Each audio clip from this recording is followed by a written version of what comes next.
Yes, today we are talking more fall fashion trends, things I like, and style. I basically wanted to make another video, not so much about trend predictions, but rather talking about things I saw from specific designers on the runway show that doesn't necessarily kind of have like trends or delineated across different designers. Also, things that I like that have come from way past designer shows starting in like 2019. Most importantly, just some fun things that I think we could enjoy for fall. In this scenario, I am Anna Wintour. I am choosing what I want to see for fall fashion trends, and it's all about me. Just kidding. Starting off first, I have to talk feathers. I love feathers. It's a really fun and unique way to add some more dimension and layers to an outfit. One designer I saw who did this was Joanna Ortiz for the fall 2025 shows. I think she integrated it in such a beautiful way. I really enjoy feathers on the trim. I also think if you have the right designer, it's really cool to see how it lays across a fabric. Similarly, Valentino did some fashion looks for 2025, but feathers have been around for a while. I kind of saw the rise of them in 2024. I think the momentum towards feathers has been a little weird. You know, we had in 2024 a lot of designers actually adding feathers to their runway show, such as Tory Burch, Celine, and Givenchy. I even look towards Tory Burch right now, where they have this mini Fleming feather hobo bag. It's been on my wish list since last year Christmas time. I've just been hoping it goes on sale to an affordable price because I cannot afford designer. But I really am just curious as to why it's not blowing up more than it is. And part of me wonders if it's just the expense of it. I've not looked into like feather production, like fabric costs and things like that. But I could imagine that because I think it's very easy to make feathers and feather trim look tacky. Whereas when the designers do it, it's really well executed, and I think that's why I gravitate towards it so quickly. I hope one day there's a way that it's executed well enough and that we're more into it, but I do see the weird oscillation between it kind of one year being really high up and the designers then kind of low and going back and forth. So I don't know. In this scenario, oh wait, I am Anna Wintour. So you know what? Check. That's going in the magazine. That's going to be the cover page. Up next, the statement boot. This statement boot all stems from one photo. I was on Pinterest and I saw this boot and I lost my mind over it. How cool! The freaking boot with then like a strap, but the strap has no purpose other than to look cool, which I love. I love functionality and I love cool. And sometimes those things cross over, sometimes they don't, but depends on my mood. But one of those two things will always be happening. The second I saw that boot, I couldn't help but think about this boot, which also, oh my gosh, Pinterest just understands my obsession with knee high boots. And these ones are absurd in the best way possible. Take the definition of absurd and make it so positive. Mosquito, greatness was made when he made that boot. But I think the statement boot actually stems from what a lot of what we're seeing right now, which is our shoes are getting funkier. They're getting weirder. And this article from Nylon kind of reinforced what I was thinking. I think we can look at Mason Margiela and the controversial Tabby. Bring up those shoes. And then I also bring up Tory Burch, where they've been getting really funky and weird with their shoes, with those like piercings on the mules, alternatively, even having the bottom of heel of the shoe inverse. So now it's on top.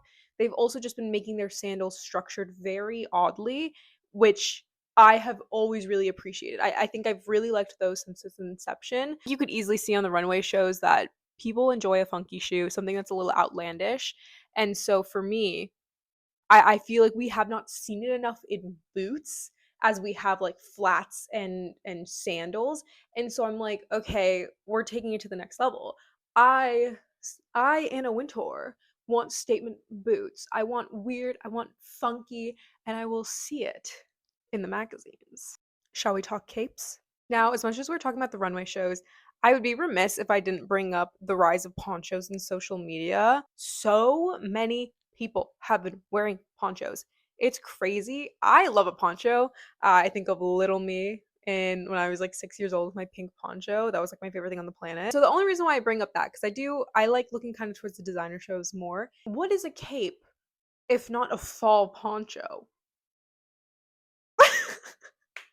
I, when I thought of that, I was like, I'm a genius. A lot of designers have been doing the capes. It's been gaining relevance for some time now, but really, I would say there was a lot of designers during 2024 doing it, and now 2025 runway shows, they're still there. To me, it's similar to how I talked about feathers, where they're there, but they're not at the forefront of the designs. I looked at one runway show, I think it was Chloe, and there was one cape in it. That's clearly not then the trend along the designer, right? When you see something, I think of, for example, Lorenza Schuler with those big pockets. There were several of them.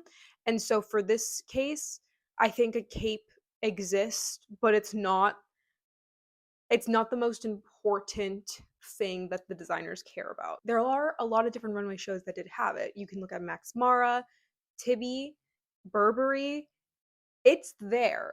And so I am excited to see it. I don't think you're going to regret buying that cape, especially when there's so many different styles that exist. Hopefully the photos I have are kind of relaying that to you. It's kind of hard to find them, to be honest. But also, even if you're not fully on board with the trend, I think you easily could learn to wrap your scarves around in a cape-like manner. A lot of celebrities have been wearing these trenches that kind of have it wrapped across their body. So I think us as the consumer can do that as well. I think it's fun to try out even before buying it. And if you feel like you're doing it even without the purchase, then it might be a good purchase to make. Yes, we're talking velvet. If you watched my trend predictions video, I think I touched on this already and it was kind of obvious of my love for it. But in the Ralph Lauren show, when I talk about royal purple being the color of fall, Ralph Lauren used velvet. I am a sucker for velvet. I don't know why. I just love it. I think velvet is so fun. If you watched my last video, I had a velvet top on with one of my looks. And I think what's so satisfying about velvet is the way that it just shimmers as you're walking, or like light, or when light hits you. I I wore that teal velvet shirt, and at first it kind of looks like dark. It's a really really dark blue, and you're not sure what it is, and then well, bam! Oh, a sparkle of teal there. And I don't think velvet is crazy for fall. I think a lot of different designers use it. Like I said, you have Ralph Lauren 2025, Burberry fall 2025, and a lot of designers doing velvet in fall 2024. Here's my gripe, which is I don't think enough of us are wearing velvet. From my perspective, I've seen a correlation between velvet to Christmas time.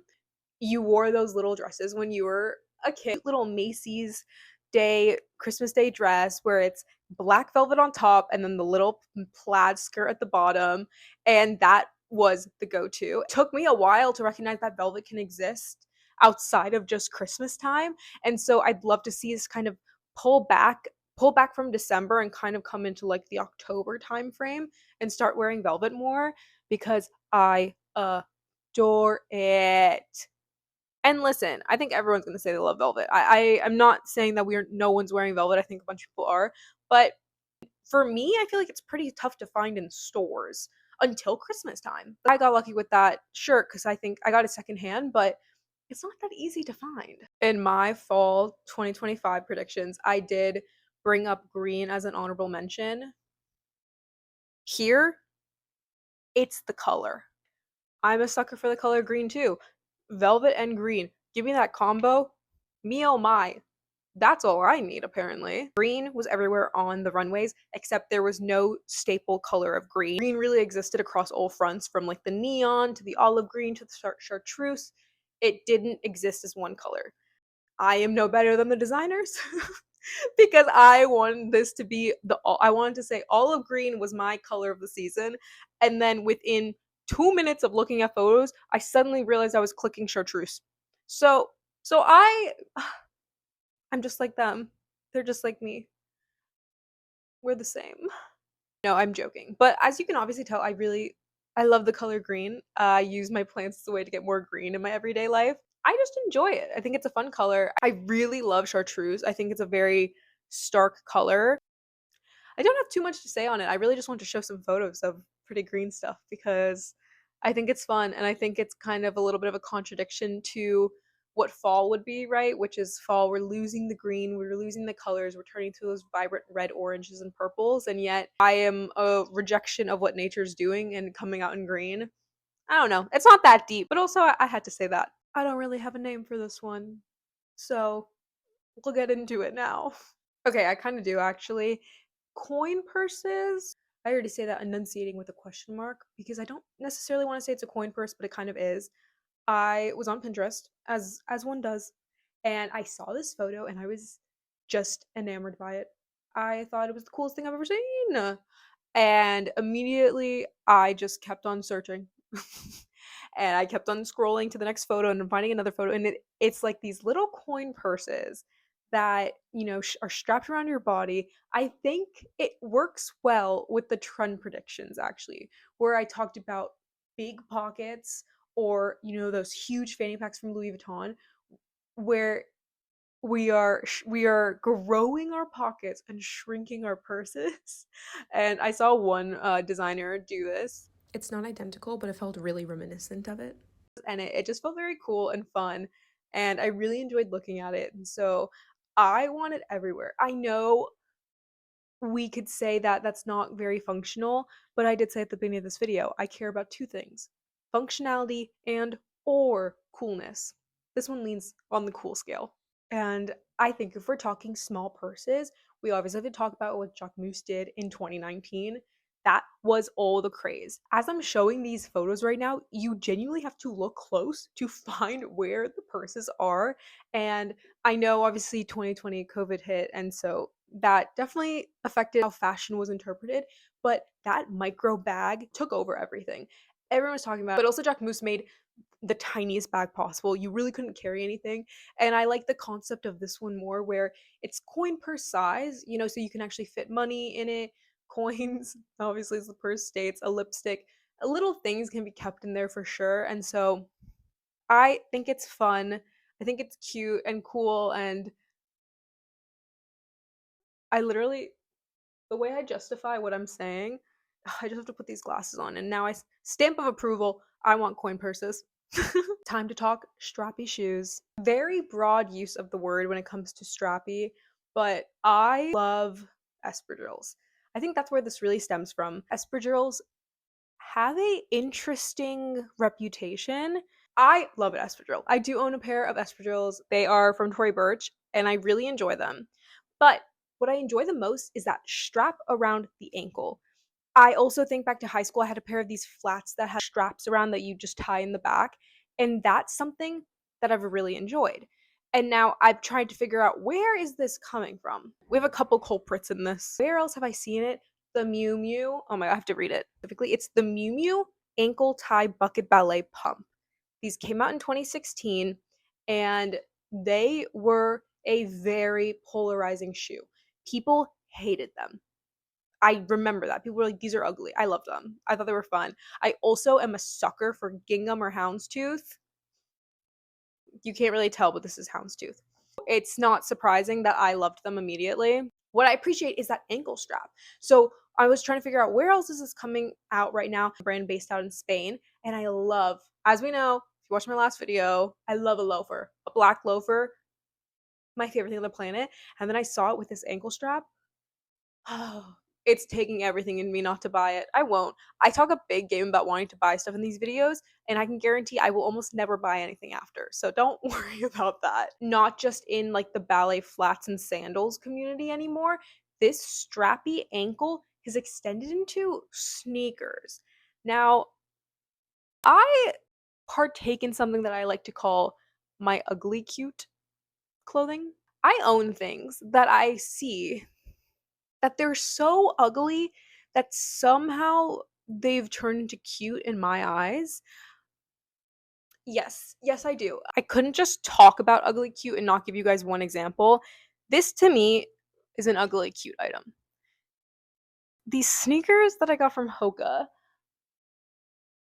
they're ugly. They're so ugly that they're cute to me. I think they're so cute, but they're ugly. You guys can debate with me if you want to be like, oh, this is actually a cute shoe. In my head, when I first saw these, I was like, these are so ugly. I love them. So that's how ugly cute have come to fruition in my life.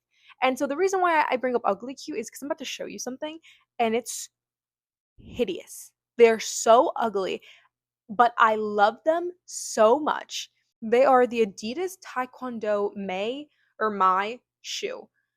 They're sold out, so I can't buy them. I actually would buy them. I really, really want them. They sold out on Adidas website almost instantly. They had a bunch of different colors.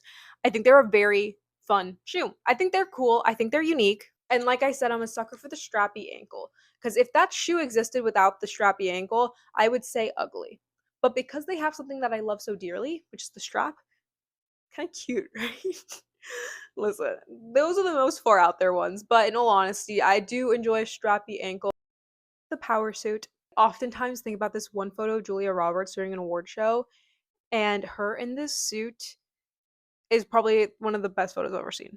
I love a nice tailored blazer on a woman. I just appreciate the power suit for what it is. I enjoy it more. I think this is a great photo example where I actually enjoy it when it's worn how it's meant to be worn rather than when it's styled a little bit more sultry. I enjoy a suit when it's used for its intended purpose rather than not. And I'm speaking slowly on this to ensure what I'm saying comes across well. I'm not anti wearing, a suit and then making it kind of slutty and fun, but I think when you are looking at like designer shows and seeing a true power suit, something about it on a woman just feels divine, dare I say.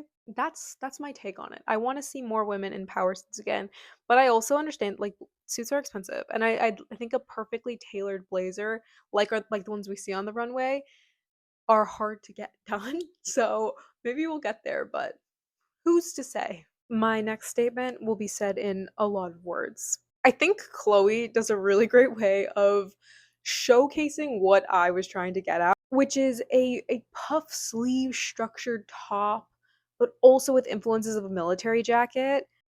And I know I'm saying a lot of words, and I feel like there might be something that there's an actual word for this piece of clothing. If you know it, please let me know. I was struggling to place it because I enjoy a puffed sleeve. I love these structured blouses, and it makes sense why they're in fall. A thicker fabric. They kind of look more wool-like in texture, and I think that is something I would be super into because then it's kind of firm and stays there. I know a lot of people care about the broadness of their shoulders, which is why they don't really get into structured tops.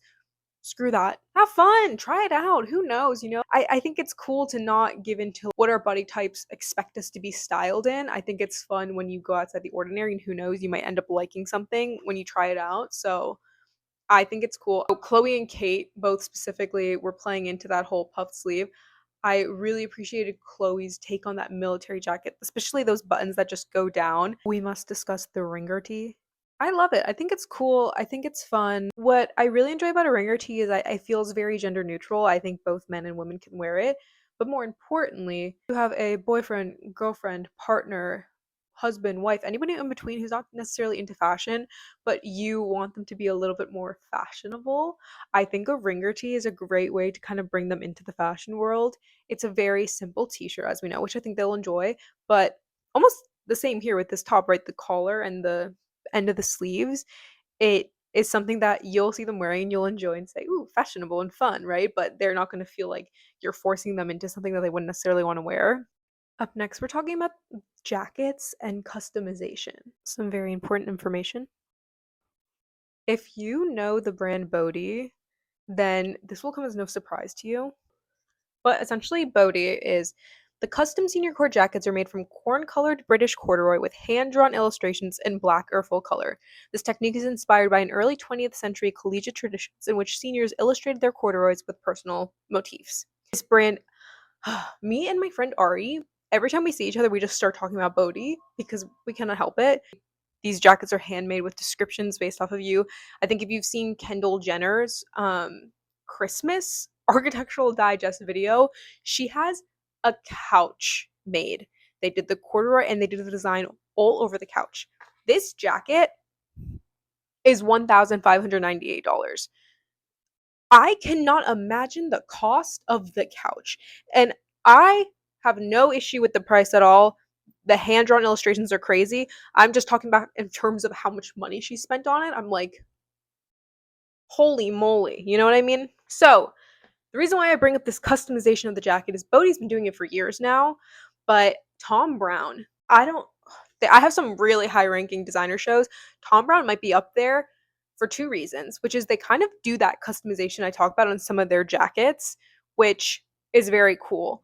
But two, oh my gosh, sorry to get sidetracked a little bit, but they're pleated skirts. I don't know. I can guarantee other designers have done this. Only recently have I seen it from them, so maybe I'm blanking on someone else. If you know, let me know. But I love a pleated skirt. But my infatuation lies in the fact that they took the pleated skirt and then one side of the pleat has one fabric, the other side has a different fabric.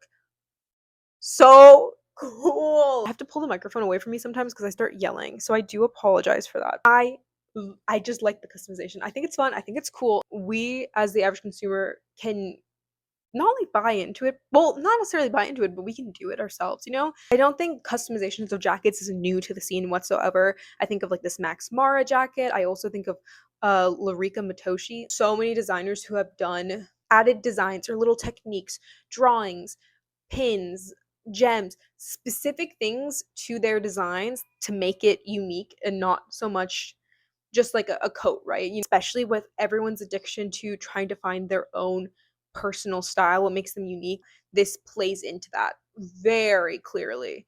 And I also think it's kind of great way because it is, you're making something unique to yourself that you hopefully will feel more inclined to keep for years to come. Up next, tie-dye. We here are no stranger to tie-dye, as in all of us, you and me included, because in 2020, tie-dye took over the world because we had nothing to do in quarantine. And it's a shame because I feel like tie-dye got a bad rep after that. Here are things that I think have a bad rep. Apparently the color purple and also now tie-dye.